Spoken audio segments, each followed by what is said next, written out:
오늘은 영천의 사면 중 한 분이신 노계 박익노 선생의 위패를 모신 도계서원과 가사문학의 대가인 노계 선생의 학문과 충효를 배울 수 있는 노계문학관을 찾아왔습니다. 여기서 영천의 사면은 포원 정몽주 선생, 최무선 장군, 그리고 노계 박익노 선생입니다. 서원 앞 작은 모신 원두평 저수지를 보며 가을이 이젠 다 지나가는구나를 느끼며 서원 쪽으로 발걸음 옮겨봅니다. 도계서원은 조선 중기의 무신이자 가사문학의 대가인 박익노의 위패를 봉안하고 있습니다. 박익노 선생의 자는 덕옹, 호는 노계, 무하옹입니다. 임진왜란 당시 의병으로 참가하여 무공을 세웠으며 이후 무과에 급제하여 선전관, 조라, 포수꾼, 만호 등으로 일하였습니다. 또한 글재주가 뛰어나 태평사, 누항사, 영남가 등의 가사를 지었으며 부모가 세상을 떠나자 3년씩 시묘살이를 하는 등 도심이 지극하였다 합니다.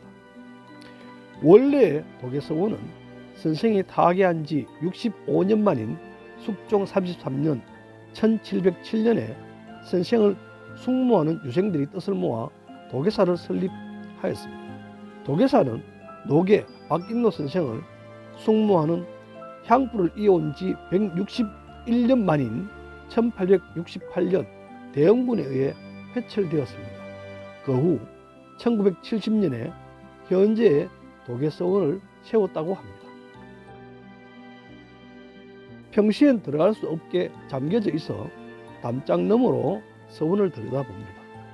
도계서원은 삼칸 서원으로 그 중심은 강당, 구인당이 있습니다.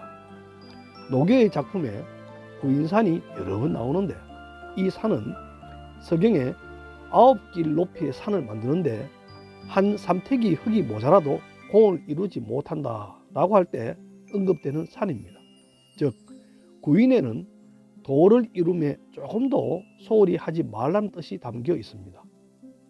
강당은 정면 3칸, 측면 1칸 반 규모로 겹쳐마 8작 지붕 건물입니다.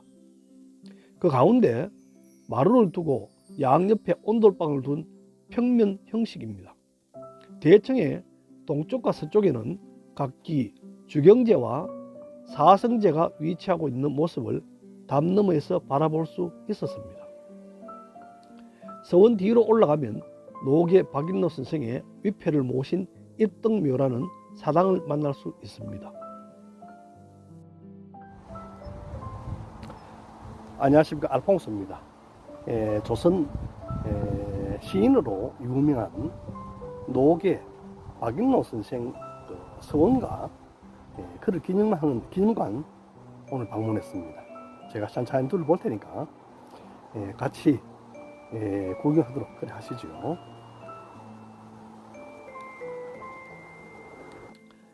전학 후묘에 배치 형식을 한 이곳은 앞 건물이 강학하는 학교라면 뒤의 건물은 노계의 혼을 모신 사당입니다. 저는 서원만 보고 문학관으로 내려갈까 합니다. 노계가 비를 보시고 주위를 찬찬히 둘러보시면 참으로 멋진 풍경을 마주할 것입니다.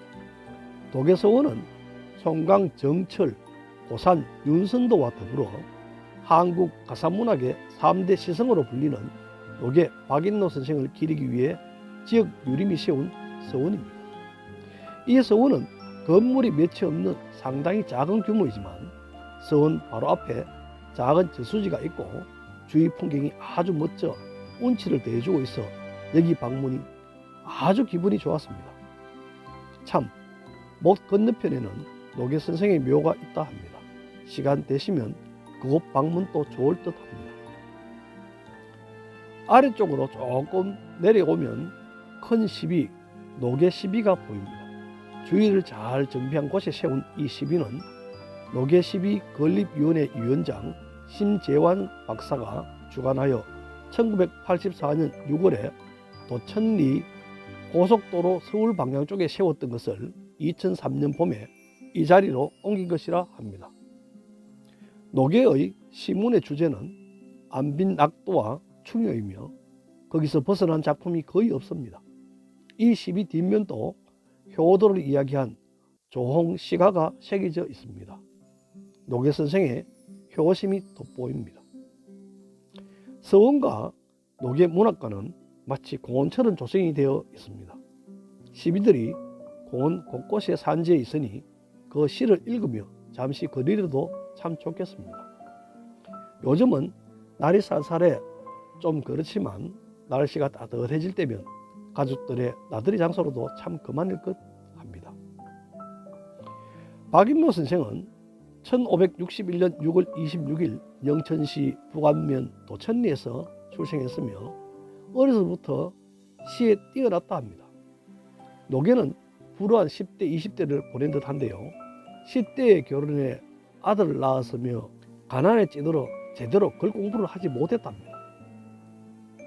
1592년 선조 25년 노계가 32살 되던 해에 임진왜란이 일어나 참전 의병으로서 세운 공로로 원종 공신 명단에 들었습니다. 이어 수군으로 종군하였고 1598년 왜군이 퇴각할 당시 사졸들의 노고를 위로하기 위해 가사 태평사를 지었습니다. 이후 노계는 고향에 응거하며 성경 충효의 실천이 곧 도에 이르는 길임을 깨닫고 독서와 시작에 전념하며 많은 걸작을 남겼습니다. 1642년 인조 20년에 82세로 부관면 도천리에서 생을 마감했습니다. 당시론 오래 사신 분이지요. 그 덕분에 수많은 작품을 우린 접할 수 있어 참으로 기쁠 따름입니다. 이제 본격 문학관으로 가보겠습니다. 가상 문학으로 잘 알려진 박인노 선생의 이력에는 의외의 면이 있었는데요. 무신 출신이라는 점입니다. 임진왜란이 일어나 의병으로 활동한 후 39세의 나이로 별시 무과에 급제해 무인의 삶을 살던 문장가입니다. 이와 같은 경험 역시 거의 문학 세계에 고스란히 녹아나지 않았을까 생각됩니다. 방역 관련 책 가시고 전시관으로 들어가 보겠습니다. 전시관은 노계 박인노 선생의 생애를 한눈에 알아볼 수 있도록 조성한 전시실과 60여 명이 수용 가능한 영상실 등으로 구성되어 있습니다. 하나의 재미난 사실은 동시대의 동서양 위인을 함께 소개하며 당시 상황을 알아볼 수 있게 전시해 놓았다는 것이 특이합니다. 연대표, 그가 남긴 한시와 시조, 관련 영상, 키오스크로 보는 노계집, 선생의 유물, 관련 인물들에 대해 일목요연하게 잘 정리되어 있습니다. 시조 67수, 가사 11편, 한시문 110수를 남긴 문장가 노계 박인노 선생의 이야기가 여기에 있습니다. 노계 문학관 내에는 박인노의 발자취와 작품 활동이 잘 설명되어 있고 노계의 유물, 노계가 조홍시가 누항사, 소유정과 노계집 등의 작품과 노계의 작품 세계를 영상으로도 만나볼 수 있습니다. 중간에 마련된 포토존에서는 무인 박인노와 문인 박인노 모두 만나볼 수 있습니다. 밖에 큰 시비 뒷면에 있는 박인노 선생이 돌아가신 어머니를 그리워 지은 조홍시가가 떠올라 한번 읽어봅니다. 반중 조홍감이 고와도 보이나다. 소반에 놓인 붉은 감이 곱게도 보이는구나. 유자이 아니라도 품은 적도 하다만 비록 유자가 아니라도 품어갈 마음이 있지만 부모가 반길에 없어서에 글로 서러하노라. 부모가도 반가워해 주실 부모님이 안 계시니 그걸 서러할 뿐이다. 가슴이 와닿지요. 참 효를 다시 생각하게 됩니다. 전시장을 한 바퀴 다 돌아볼 때쯤 복원된 노계 선생의 문집들을 만나볼 수 있었습니다. 가사시, 시조, 한시, 문집, 산문 등의 노계집은 플랫한 화면 속에 담겨 편히 읽어볼 수 있도록 마련되어 있었습니다. 이상 전시실을 둘러보았는데요. 자연과 삶을 노래한 박인노라는 주제로 노교의 작품 3개 등이 영상으로 준비됐고 한시와 시조, 누앙사 그리고 한음과 노교 등의 코너와 터치스크린으로 노교집을 펼쳐볼 수 있고 VR 체험도 준비되어 있어 후학들의 교육에 도움이 많이 될 듯 합니다.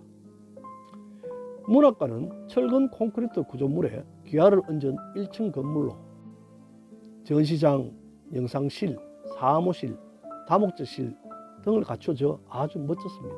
소문이 많이 안 나 그런지 찾는 이 별로 없어 보는 내내 조금 아쉬웠습니다. 둘러보니 너무 좋아 따뜻한 날 이곳 방문 적극 추천합니다. 이곳 방문하시어 온 가족이 즐거운 나들이 즐기길 희망하며 오늘 영상은 여기서 마칩니다.